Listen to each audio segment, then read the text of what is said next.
Bagong bukas na bodega ng mga bagsak presyong cellphone, tablet, speakers at iba pa. Sangkaterbang mga freebies ang binibigay nila sa mga customers na nag-a-avail ng kahit isang items. Dahil mag-grand opening sila sa June 1, sa halagang 999 pesos nga ay may mabibili ka na ditong Android phone. Oppo A37, Y55 na phone, 2 unit.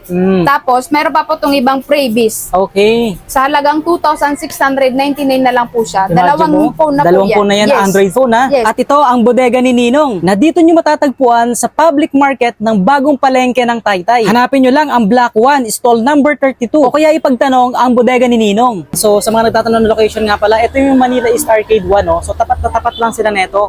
Okay, ito yung bodega ni Ninong. Konting lakad lang. Ayan, makikita nyo agad na napakalaking signboard. Ayan, no? Dito kayo papasok sa kabilang area. Ayan, yung pasukan. So may drop-off to ng mga jeep na mga nanggagaling sa, ayan, may tulad niya, may Guadalupe, mga